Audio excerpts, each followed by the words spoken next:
Merci Président. Mes chers collègues, je débuterai mon propos par l'effroi et les inquiétudes générées par le conflit en Israël et en Palestine, déclenché par les terroristes du Hamas. De chaque côté, les bilans s'alourdissent dramatiquement chaque jour et la population civile est très durement touchée. Chaque vie compte, celle d'un enfant israélien autant que celle d'un enfant palestinien. C'est notre responsabilité politique que de porter un message de paix pour un cessez-le-feu immédiat, pour la libération des otages, pour la relance du processus de paix. Sur notre sol même, ces logiques mortifères produisent aussi des tragédies. L'assassinat de l'enseignant Dominique Bernard à Arras est venu dramatiquement nous le rappeler. Je m'associe à la douleur de sa famille et à celle de toute la communauté éducative, une nouvelle fois victime de cette barbarie. Dans un climat social dégradé, les difficultés produisent de la violence jusqu'au plus près de chez nous. Les incidents récents dans les quartiers prioritaires d'Amiens en témoignent et génèrent une insécurité grandissante chez nos concitoyens les plus fragiles. Cette semaine même, au centre socio-culturel d'Étouvie, les équipes de bénévoles et de travailleurs sociaux en ont été les victimes. Je m'associe à leur émotion et leur colère. Nous devons collectivement les protéger et prévenir ces situations. Cette violence sociale concerne aussi chaque nuit des enfants qui dorment dehors, dans nos rues, à Amiens. Des dizaines d'enfants scolarisés le jour, mais qui le soir venu ne savent pas où ils vont dormir. C'est aujourd'hui, c'est ici et c'est insupportable. Face à des situations administratives complexes, notre première responsabilité, c'est d'abord de protéger ces enfants. Le département de la Somme doit y prendre sa part, notamment sur la situation des mères isolées avec enfants. Dans l'urgence, nous devons les prendre en charge. La nature aussi est en colère et vient régulièrement nous le rappeler, avec les tempêtes qui se succèdent. Je voudrais adresser également mes remerciements à tous les agents du département, les agents et les pompiers du SDIS et tous les autres de leur mobilisation et de leur engagement exemplaire. Notre débat d'orientation aujourd'hui, on le voit avec toute cette actualité, n'est pas simplement budgétaire. Il doit nous aider à préparer l'avenir et à construire un département plus résilient. Si nous partageons un certain nombre des intentions affichées, nous demandons également un exercice prospectif plus ambitieux. Face au changement climatique, face au vieillissement de la population, face aux nouveaux équilibres territoriaux, nous devons être en capacité de nous projeter, pas seulement pour l'année qui vient, mais pour les décennies qui sont devant nous. Certains territoires, certains départements sont engagés dans des exercices de réflexion collective à moyen et long terme. Quel département dans 10, 20 ou 30 ans ? C'est aujourd'hui que les choses se préparent. D'ici une trentaine d'années, les plus de 65 ans représenteront alors plus de 30% de la population, contre 20% aujourd'hui, du fait du vieillissement des générations du baby-boom. La planète va continuer de se réchauffer, modifiant profondément nos pratiques agricoles, de déplacement ou de logement. Les ressources énergétiques ne seront plus les mêmes. Nous avons besoin d'anticiper et d'accompagner ces lourdes et incontournables mutations.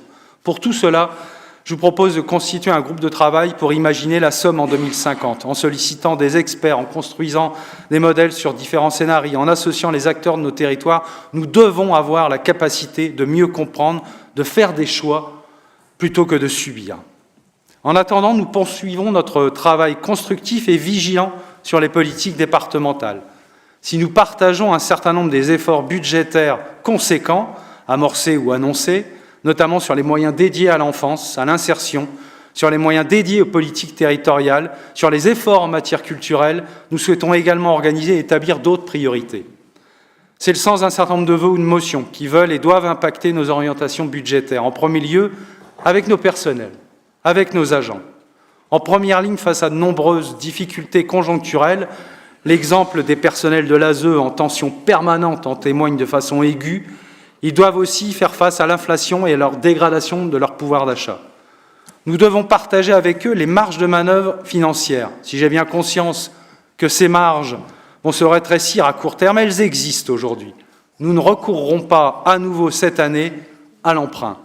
Nous devons aider et accompagner nos agents. Le rapport social unique transmis en marge de cette session vient d'ailleurs souligner des difficultés structurelles.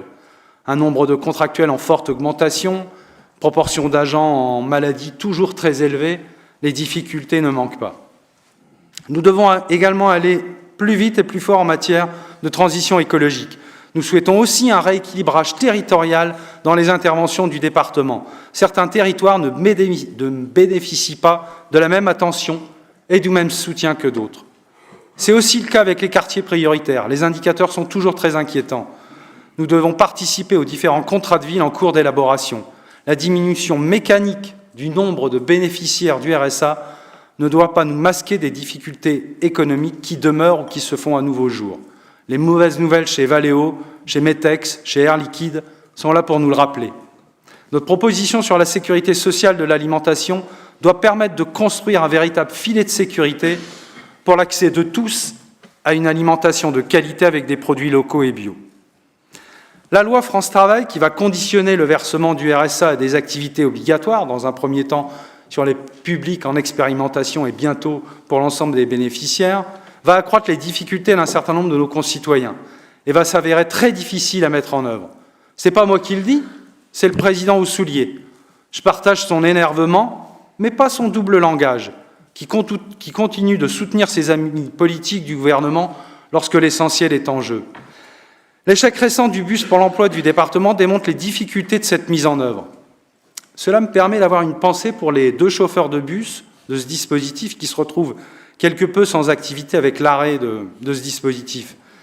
J'ai bon espoir qu'à raison de 16 ou 17 déplacements à Paris par mois pour certains élus départementaux, ils trouveront de nouveau la possibilité de conduire des véhicules du département dans des missions bien différentes, si tant est qu'ils prévoient d'emmener un maillot de bain pour des destinations plus ensoleillées. Cette réforme du RSA du gouvernement est une fabrique, une trappe à précarité.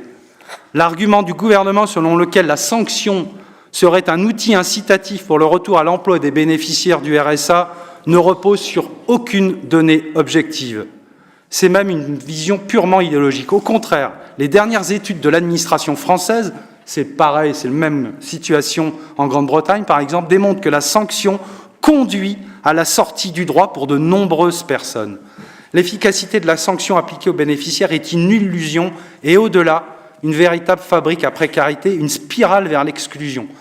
Près de 35% de nos concitoyens qui pourraient prétendre au RSA ne viennent plus aujourd'hui le demander.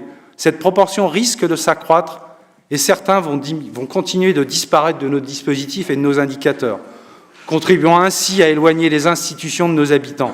Cet affaissement des droits générera à coup sûr des difficultés sur le lien de nos concitoyens avec la communauté nationale et leur capacité à s'intégrer. Je terminerai mon propos par 2 colères. La première sur les engagements vis-à-vis du CDEF, le Centre départemental de l'enfance et de la famille, acteur majeur de la protection de l'enfance. Il avait été annoncé d'importants investissements sur le patrimoine vieillissant et sur le recrutement d'un veilleur de nuit. Alors que nous avons vendu au privé une partie importante de l'emprise foncière du CDEF à Amiens, générant ainsi des revenus significatifs, ces 2 décisions, les investissements sur le patrimoine comme le recrutement du veilleur de nuit, ne semblent pas se concrétiser. J'espère que cette position sera révisée. La seconde concerne les moyens dédiés au travail et aux charges des élus. Notre groupe a imprimé jusqu'à présent une modeste lettre à destination des maires et des acteurs des territoires en recourant au service de l'imprimerie du département. Coût 280 €. On nous a signifié que cela n'était maintenant plus possible. Alors que notre président se déclare bienveillant et aimant pour ses élus, alors que des moyens importants sont consacrés de façon large au déplacement d'élus départementaux pour des missions sans lien avec leur fonction au département, tandis que pour d'autres, la prise en charge de leurs modestes frais relève d'un véritable parcours du combattant, cela me semble mesquin, voire pas très démocratique. Dont acte. Il n'y a pas d'amour, il n'y a que des preuves d'amour, disait le poète Pierre Reverdy. Reste à les trouver. Merci de votre attention.